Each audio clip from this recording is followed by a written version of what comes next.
오늘 말씀은 우리 디모데전서 1장 1절로부터 11절까지 말씀입니다. 우리 함께 읽겠습니다. 우리 구주 하나님과 우리 소망이신 그리스도 예수의 명령을 따라 그리스도 예수의 사도된 바울은 믿음 안에서 참 아들 된 디모데에게 편지하노니 하나님 아버지와 그리스도 예수 우리 주께로부터 은혜와 긍휼과 평강이 내게 있을지어다. 내가 마게도냐로 갈 때에 너를 권하여 에베소에 머물라 한 것은 어떤 사람들을 명하여 다른 교훈을 가르치지 말며 신화와 끝없는 족보에 창념치 말게 하려 함이라. 이런 것은 믿음 안에 있는 하나님의 경륜을 이룸보다 도리어 변론을 내는 것이라. 경계의 목적은 정결한 마음과 선한 양심과 거짓이 없는 믿음으로 나는 사랑이거늘 사람들이 이에서 벗어나 헛된 말에 빠져 율법의 선생이 되려 하나 자기의 말하는 것이나 자기의 확증하는 것도 깨닫지 못하는도다. 그러나 사람이 율법을 법있게 쓰면 율법은 선한 것인 줄 우리는 아노라. 할 것은 이것이니 법은 옳은 사람들을 위하여 세운 것이 아니요 오직 불법한 자와 복종치 아니하는 자며 경건치 아니하는 자와 죄인이며 거룩하지 아니하는 자와 망령된 자며 아비를 치는 자와 어미를 치는 자며 살인하는 자며 음행하는 자며 남색하는 자며 사람을 탈취하는 자며 거짓말하는 자며 거짓 맹세하는 자와 기타 바른 교훈을 거스리는 자를 위함이니 이 교훈은 내게 맡기신 바 복되신 하나님의 영광의 복음을 조침이니라. 아멘. 네, 오늘 오늘 말씀부터 우리 디모데 전서를 우리 함께 말씀을 나누게 됩니다. 디모데, 그러니까 디모데에게 보내는 편지죠. 그러면 디모데는 누굴까요? 네, 오늘 말씀을 보니까 믿음 안에서 참 아들 된 디모데 이렇게 얘기하고 있습니다. 그러니까 사도 바울이 뭐라고 얘기하고 있죠? 아들이라고 이렇게 말씀하고 있죠. 그러나 진짜 아들일까요? 네. 진짜라는 말이 어떤 의미인지 잘 사실은 정의를 해봐야 되는 것이죠. 사도 바울이 결혼하지 않았죠. 그러니까 사도 바울의 생물학적 아들은 없죠. 네, 없겠지만 그렇지만 디모데를 아들이라고 이렇게 이야기합니다. 디모데는 우리가 알기로 사도행전에서 보니까 1차 전도 여행 때 루스드라와 더베라고 하는 그 지역에 가서 전도할 때에 디모데를 바로 제자를 삼았죠. 그리고 나서 언제서부터죠? 2차 전도 여행부터 디모데를 이제 합류시켜 가지고 디모데가 이제 함께 여행을 갑니다. 디모데가 굉장히 괜찮은 사람이었던 것 같아요. 그래서 디모데를 특별히 이렇게 정말 그 복음의 일꾼으로 사용하고자 디모데에게는 할례를 주죠. 할례가 어떤 구원의 표나 이런 것들이 아니었어요. 그럼에도 불구하고 디모데에게는 할례를 줍니다. 물론 디모데는 아버지는 헬라 사람이에요. 그 다음에 어머니는 그런데 유대 사람이죠. 그래서 디모데 어머니가 유대 사람이기 때문에 이렇게 유대인의 전도와 또 이방인의 전도, 이 모든 것들을 다 할 수 있는 그런 접촉점을 만들어주기 위해서 유대인들에게도 나아갈 수 있게 하기 위해서 그 디모데는 할례를 주는 것을 이렇게 보게 됩니다.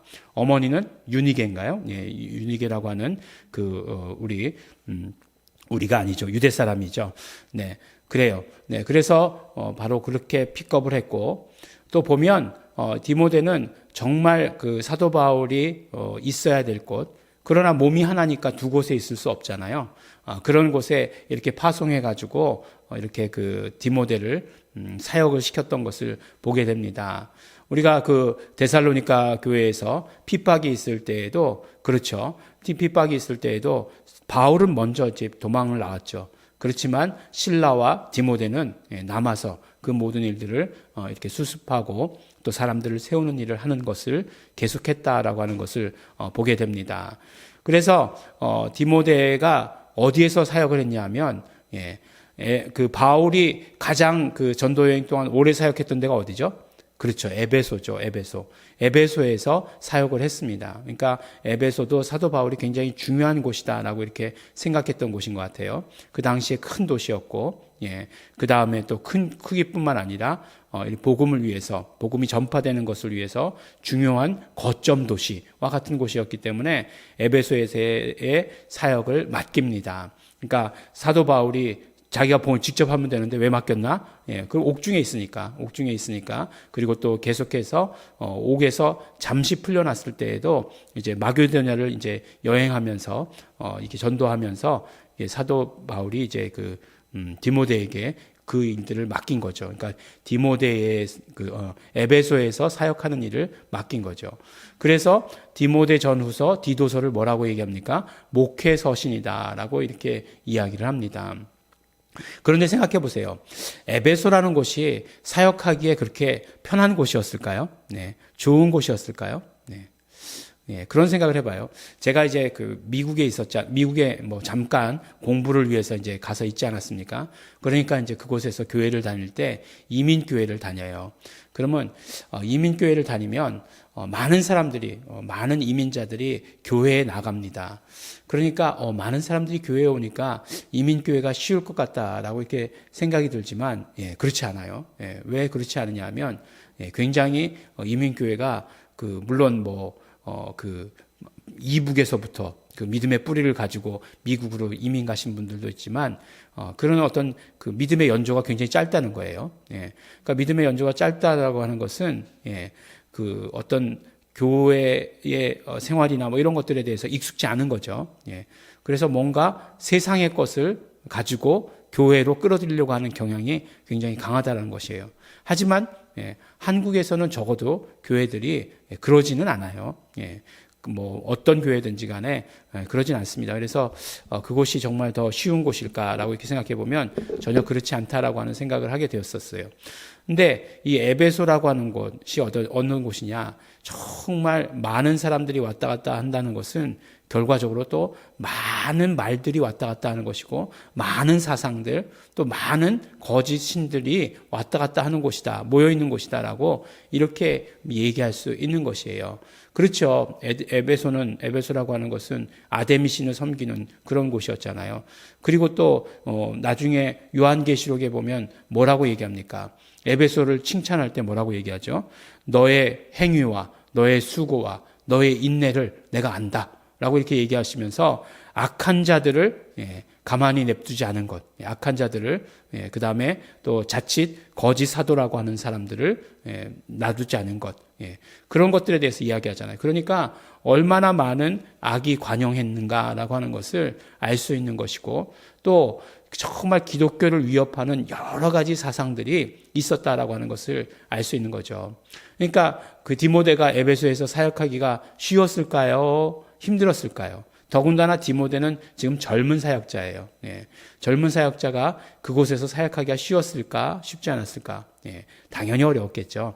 당연히 여러 가지 힘든 것이 있었겠죠. 정말 디모데도 정말 성령님의 인도하심을 받아서 뜨겁게 말씀을 전하고 나면, 예, 그래서 정말 흥분하고 좋았는데, 그 다음에 오면은 다른 사상 가지고 싹 그냥 차갑게 만들어 놓는, 예, 불 끄는 사람들, 예. 그런 사람들이 따라다닌다라고 이렇게 생각을 해보세요. 얼마나 힘들겠습니까? 차라리 뭐 아무것도 안 전했으면 모르겠지만 열심히 막 복음 전해가지고 제자 만들어놨는데 갑자기 와가지고 불 싹 꺼버리고, 예. 그게 아니래. 뭐 이렇게 얘기해버리고, 예. 그게 아닌가 봐. 예. 디모데가 잘못 알고 있나 봐. 바울은 어떻게 얘기했을까? 뭐, 그런다든지. 디모데 잘못 얘기했어. 그런 게 아니야. 이 율법, 하나님의 율법은 이런 게 아니야. 뭐, 이렇게 얘기했다라고 한다면 정말로 어렵게 힘들었을 것이에요. 그런데 이제 사도 바울은 그 모든 상황을 다 알았겠죠. 사도 바울도 에베소에서 사역했으니까. 예, 그 모든 상황을 잘 알고 있는 사도 바울이 이제 디모데에게 목회서신이라고 얘기하는 건 뭐죠? 용기를 주고 힘을 주고 계속해서 그곳에서 담대해라 라고 얘기하는, 예, 뭐 채찍과 당근 뭐 이런 모든 것들을 다 주는 그런 서신서가 바로 목회서신서가 된다라고 이렇게 알고 있으면 됩니다. 그래서 이제 얘기하는 거죠. 그곳의 이제 상황에 대해서 이제 얘기하는 거죠. 지금 그곳의 상황이 어떤 상황인지 안다. 지금 그곳에 영지주의라고 하는 것. 영지주의라고 하는 것은 무엇이죠? 네. 영이 이제 중요한 거죠. 그래서 육체는 아무것도 소용이 없다라고 하는 것. 그런 것들이죠. 영지주의에서는 두 가지로 이렇게 나가게 되는데, 하나는 쾌락주의. 그러니까 영만 귀하니까 육체는 뭐 아무렇게나 놀아도 된다. 놀 때 놀자. 예, 육체 가진 한 놀자라고 하는 쾌락주의와 또 한 가지는 뭐였죠? 네, 또 반대 방향으로 금욕주의, 육체를 절제해서 욕망을 절제해서 예, 그런 어떤 것들을 추구한다. 그래서 이 두 가지가 나갔는데 다 예, 잘못된 방향이고 극과 극인 거죠. 이 영지주의라고 하는 것이 그 잘못된 영지주의라고 하는 것이 나왔어요. 그 다음에 이제 많은 적들이 있었는데 뭐 유대주의라고 하는 것도 있었죠. 유대주의라고 하는 것이 무엇이었죠? 그러니까 뭐 예수로 구원을 받지만 예수로만 구원을 받는 것이 아니라 율법도 지켜야 된다라고 하는 건 유대주의자들. 또 뭐 헬라의 혼합주의 뭐 이런 것들이 막 이렇게 섞여서 뒤섞여 있는 여러 가지가 뒤섞여서 복음을 방해하는 예, 그런 입장이었다라고 하는 것입니다. 그래서 이제 율법에 대해서 이야기해 주시죠. 율법이 어떤 법이냐? 율법이라고 하는 것은 법 있게 쓰면 선한 것이다. 그러니까 무슨 말이죠? 율법을 율법의 그런 어떤 목적대로 사용하면 그 율법은 선한 것이다라고 이렇게 얘기해요. 예수님께서 말씀하셨죠. 예수님께서 오셔서 율법을 폐하러 오신 것이 아니라고 말씀하시면서 율법을 더 강화하셨어요. 그러면 율법이라는 걸 강화하셨던 이유가 무엇입니까? 율법이 더 법답게 되기를 원하셨던 거죠. 그래서 율법이 법답지 않았던 것은 무엇이냐면 외형적인 것만을 율법은 다뤘기 때문이에요. 그러니까 그 율법으로는 충분치 않았던 거죠. 그래서 뭐라고 해야죠? 내면의 것들, 마음에 있는 것들, 생각에 있는 것들, 그런 것들까지도 예수님께서는 오셔서 다 죄로 정하셨던 것이에요. 그러면 그 죄로 정하셨던 것의 유익이 무엇이냐? 정죄라고 하는 것이 죄를 이렇게 딱 정한다라고 하는 것이 아니겠어요? 죄를 딱 이렇게 정하면은 이것이 죄다라고 이렇게 정해지면 이것이 죄다라고 정해지면 이제 그 죄가 죄인이 될 수 있는 거잖아요. 예. 정죄하지 않으면 죄인이 될 수 없어요. 예. 그러니까 뭐 이게 죄인지 아닌지 모르겠다. 내 양심에는 죄고 네 양심에는 죄가 아니다. 이렇게 되면 죄라는 건지 이게 죄인지 아닌지 흐리멍텅해지는 거죠. 그렇지만 하나님의 기준에서 이것은 죄다라고 이렇게 만약에 선을 그어주신다라고 한다면 그 안에 들어있는 건 죄죠. 그러면 죄인이 되는 거예요. 그 다음이 중요하겠죠. 죄인은 어떻게 되느냐? 죄인은 그러면 예수님을 만나야 구원받게 되어 있는 것이에요. 그러니까 율법의 역할대로 죄를 정죄해서 그래서 그것이 예수님께로 연결되게 하면 그래서 선하다라고 말씀하시는 것이에요. 그래서 악한 자들에게 율법은 필요하다라고 이렇게 얘기한 거죠. 불법한 자와 복종치 아니하는 자, 경건치 아니하는 자와 죄인, 거룩하지 아니하는 자와 망령된 자, 아벨을 치는 자와 어미를 치는 자, 살인하는 자, 음행하는 자, 남색하는 자. 여기도 그때도 뭐죠? 이렇게 뭐 문화가 발달한 곳에는 동성애가 있었어요. 동성애에 대해서 항상 한 번도 빠짐없이 다 이것은 죄다라고 이렇게 정죄하고 있는 것입니다. 참 요새 뭐 한국도 이제 동성애 문제가 크죠. 그래서 동성애 얘기를 하면은 마치 동성애를 죄다 이렇게 얘기하면 그 기독교가 편협하다라고 이렇게 얘기할지 모르겠지만 분명한 기준은 있어야 돼요. 그렇죠? 하나님께서 분명히 그것은 죄다라고 이렇게 정했기 때문에 그것은 죄가 되는 거죠. 그러면 동성애를 하는 사람은 어떻게 돼야 되느냐? 죄인이죠. 죄인인데 그 사람을 정말 하나님께로 돌아오게 하는 것이 중요한 것이지. 또 죄인이라고 해서 우리가 뭐 다 죄인인데 그 사람만 죄인인 것처럼 혜택하는 것, 대하는 것은 나쁜 것이죠. 그것은 안 되는 것이지만 그 행위 자체가 죄라고 하는 것은 너무나 분명한 것이죠. 정말 그 동성애자들 국률이 본다고 해가지고 동성애 자체가 죄가 아니다. 이렇게 말하는 것은 결코 안 된다라고 하는 것이에요. 참 어려운 시대인 거죠. 그러니까 우리가 참 기독교 한국에서 부흥할 때만 해도 이런 것들이 있었습니까? 뭐 동성애 얘기 있었겠죠. 어딘가에는 어느 구석인가는 있었겠죠. 그렇지만 이것이 막 사회 전면으로 이렇게 나타나고 그러진 않았겠죠. 예.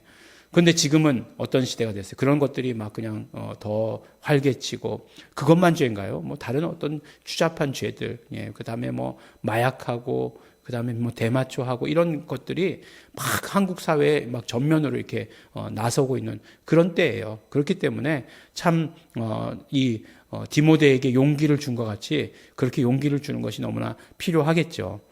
어쨌든지 간에 이런 모든 것들이 다 죄다, 죄로 정하는 거죠. 죄로 정하면 어떻게 되는 거예요? 그 죄로 정하면 죄인이 되는 것이고 죄인은 예수님을 만나서 회개할 길이 있는 것이에요. 그것이 바로 율법의 법대로 쓰임 받는 것이고 그럴 때 선하다라고 이렇게 말씀하는 것이에요. 그러니까 율법을 가르치는 사람들도 그 사실을 모른다는 거죠. 예, 그 사실을 모른다는 것이에요. 그래서 뭐라고 얘기합니까? 마치 교회에서도 선하게 사셔야 됩니다. 착한 일 많이 합시다. 도덕적으로 옳은 삶을 살아야 됩니다. 여러분들 신호 잘 지키십시오. 우회전할 때 조심하십시오. 횡단보도 신호등 조심하십시오. 라고 말하는 것이 무슨 말이냐? 율법도 모르고 하는 이야기다 라고 말씀하시는 것이에요. 결국 복음도 모르고 하는 이야기다. 율법도 모르고 복음도 모르니까 그런 가운데서 너가 복음을 가르치는 일에 힘써라, 애써라 라고 하시는 말씀으로 오늘 말씀을 시작하는 것을 보게 됩니다. 우리는 짧게 말씀드렸지만 율법에 대해서 짧게 말씀드렸지만 율법이 무엇인지에 대해서 그리고 복음이 무엇인지에 대해서 잘 알고 있습니다. 그래서 언제나 복음에 대해서 확신을 가지고 그 복음 위에 늘 든든히 서는 것 중요합니다. 우리의 지금 세상은 에베소보다 더 험한 세상일지도 모릅니다. 우리가 만약에 디모데라고 이렇게 생각을 해보시기 바랍니다. 정말 이 험악한 세상에 서 있을 때에 하나님께서 우리에게 말씀으로 용기를 주십니다. 너에게 전해진 복음이 능력 있다. 너를 정말 율법과 복음의 관계를 통해서 율법이 무엇인지 너에게 보였으니 너는 확실한 것을 가지고 확실한 복음 위에 서서 정말 담대하게 전하는 자가 되어라. 우리에게 말씀해 주십니다. 함께 기도하겠습니다. 하나님 아버지 감사합니다. 언제나 우리에게 정말 말씀 주시고 말씀으로 말미암아 이 땅에 어떤 파도가 밀려와도 어떤 바람이 불어도 아버지 하나님 그곳에서부터 온전히 설 수 있도록 축복하여 주신 것 너무나 감사하고 고맙습니다. 복음에 온전히 서는 자 되게 하여 주시옵시고 복음을 아는 자 되게 하여 주시옵시고 그러므로 하나님 아버지 이 땅에서 흔들리지 않는 자 될 수 있도록 아버지 도와주시옵시고 축복하여 주시옵소서. 감사드립니다. 예수님 이름으로 기도드렸습니다. 아멘. 우리 성령님께서 우리가 언제나 올바른 복음 위에 서 있을 수 있도록 성령님 도와주시옵소서. 우리의 힘과 능력으로 될 수 없습니다. 성령님 함께하여 주시옵시고 우리를 인도하여 주시옵시고 우리가 언제나 성령님 안에 있게 하여 주시옵소서. 성령 충만케 하여 주시옵소서. 우리 다 같이 소원하시면서 결단하시면서 통성으로 기도하시겠습니다.